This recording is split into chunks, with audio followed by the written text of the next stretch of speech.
All right, testing. Testing again. All right, perfect. You guys should be able to hear him.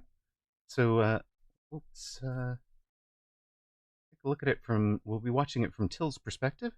So this is an epic. Oh, I'm not even going to click on the round counter. It's going to be a marathon. I can tell you this much. Yes, this is going to be Yeah. long. This is one where I really wish we could put it on 1.16 because that was the playback speed that I think is ideal for watching longer replays. But we no longer have that option to perfectly customize. Yeah. Honestly, they could just add a few extra stages. I mean, the tech behind it all has to work. They did it before, so Yes. I wonder why they just give a handful of options, to be honest. Yeah, it does feel strange that they give just a handful of options. I don't think it's a big issue, though. No. So, I didn't know Till was also a streamer, but it is certainly match of the Germans, basically. Yes. And yeah, I'm coming from the red side here, going aggro into Till, and basically, like in the first few rounds, I'm noticing, well, this is a board that I'm traditionally having problems. Yes, Whoop, it is. It is a SirLimbo, in fact. So his defense is the two Mustangs are on the same side behind tower. The marksmen were on the same side behind tower. You come in, overrun the left. His theory is that he wants his Mustangs fighting together, but in practice, you pulled one but not the other. So round goes to you. First round goes to me. 4,600 hit points apiece. We have the first unit drop. He is Saber spec. So basically, round 2, he already has Saber Stang online. Ooh, yeah, I can see that going a little rough. I like taking the Badger and dropping it on the flank. That's clever for pulling the Mustangs. Obviously, the marksman will eventually win this, but it's clever for pulling and distracting the Mustangs for a bit. He goes ahead and takes a Saber on the line up front. So in theory, it's going to be tanking for the Mustangs when he gets up there. You've gone ranged arc lights, of course, good chaff clear necessary for both the crawlers and the Stangs. And it's flank. He's gotten a flank wasp from the drop, and just goes ahead and puts it behind your tower. I definitely will say that I was yeeted out of my game plan because I have a lot of problems when people go defend deep against me. So if you ever meet me on the ladder, here's the secret plan. Defend so deep that I will run all of my Mustangs that I usually have into fire. That's legitimately the game plan how to beat me. I understand your deep hatred for Vulcans now. I mean, I had Mustangs as most played unit last season, and it's looking like it's going to be this season again. I see. Well, I play Mustangs poorly, so you have a advice for getting them the early levels that they need to really get off and running. I would say it's not even as much about the early levels as it is about the long-term plan. If you want to play Mustangs, in my opinion, the key is to play Mustangs at the optimal distance, which is about 150 meters in the long run. Right. That means that when you have them kind of just sit there, you kind of want your Mustangs to become a machine gun nest. They should sit there, not move an inch, and just keep gunning down the enemy. And then you just make the fight as long as necessary with big beef units in the front. Your Mustangs are going to clean up everything and will level naturally off that. The reason why I just sold the Steel Ball, one of the packs, in the very second round is because I'm looking at this board and I know if I try and play like anything that has short range, I'm going to absolutely get blasted here. Right. We're going to feed the Sabres. We're going to feed the Mustangs. It's no good. I like this mobile beacon from Till to avoid the fire badgers. That was clever. He also drops some fire on your charging aggro on the left and jump through his wasps back to play some defense. You still get the tower, though. Yep. One Steel Ball is all it takes sometimes. And on the right, we can see that the fire badge has killed the final marksman. But all in all, fire is just really good for him. I'm going to... this is not a spoiler, let's be honest. If a game goes this long, we're going to be seeing a lot of fire in this game. A lot.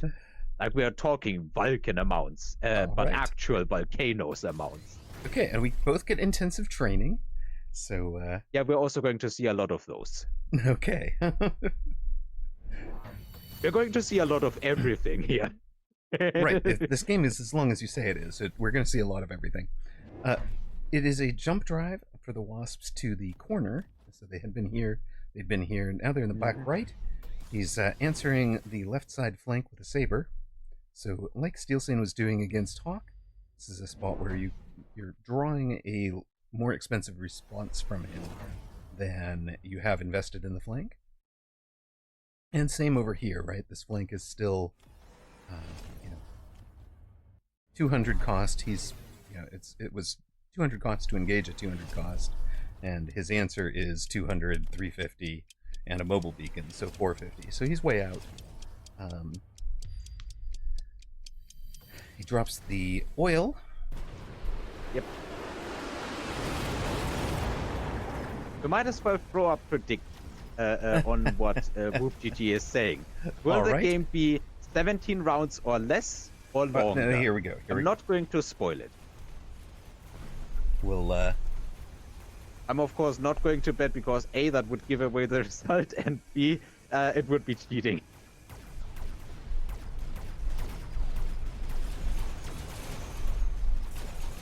So basically my game plan currently is playing carry Arclights. I already have range.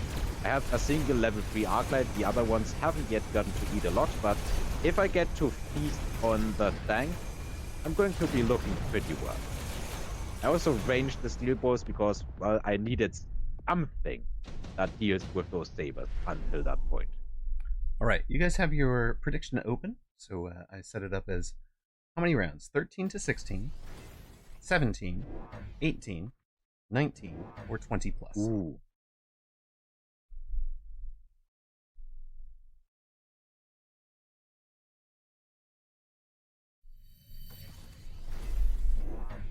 Keep in mind, if nobody gets the right answer, streamer gets all your rocks. Oh, winner takes all. Winner takes the all. winner's the house usually. House could be the winner here, yes. Yes. Yeah.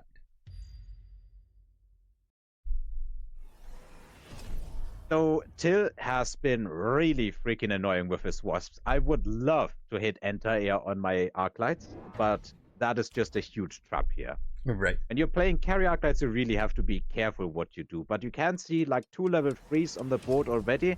It's starting to come together a bit. Right. It's time for Elite. Yeah, you took Elite to really start making them pop. And that is one way to kind of ensure that you're outranging things, right? Because Elite is giving you 5 meters per level. Yeah. And eventually you're going to be outranging both the Mustangs and the Sabres, and able to throw down EMP to force the Sabres, turn off any kind of healing tech and any kind of range tech, kind of double tap, force them back into let's call it a manageable scale of unit. With all of their techs on, they are rough. You know how this game is. There is unit comps that are very much so tempo. There's unit comps that are more direct damage, kill the opponent before round 7, basically. Mm-hmm. And we're going to see kind of the third hidden kind of scaling in this specific game that I'm going to keep a bit of a secret for now. Till has chosen Raidens, which is...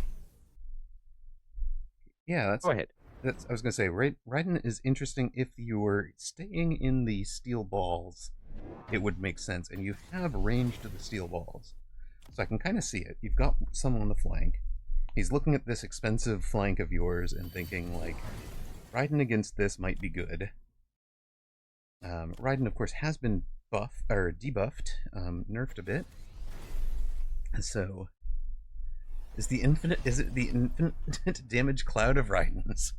It Could be. It could be. They have ionization on the board. Till appears to play left to right, so he's got his range on the far left instead of the far right. Takes 3 of them. I didn't know there was any of that. Like any of this left to right. Oh, I play right to left. Left to right is how English speaker would read, right? So it kind of makes sense that you would put your first most used attack on the left. But if you're actually playing from here, your mouse is here, you want the minimum mouse movement to... I didn't know this was an RTS game where we worry about APM management. Oh, it's not APM management, dude. I'm over 50. This is about managing my wrist. Well, in any case, oh god, oh yeah, I would like people to keep a lookout for the single greatest Arclight that has been just holding the line under tower debuffs on the right side. Like that level 3 or 4 Arclight has really come in handy. This round I'm losing. I did decide to drop Marksman and it was the correct choice. But the Raidens have range. Or Fab is it 4 Raidens or Raidens? Raidens, but Fab 4 wanted us to point I just out call them that Raidens because they might as well raid the other side. With their low-ranged, high DPS chaining, basically they are a raid unit in my opinion. Fair enough. They are now advanced targeting systems. So they've got +10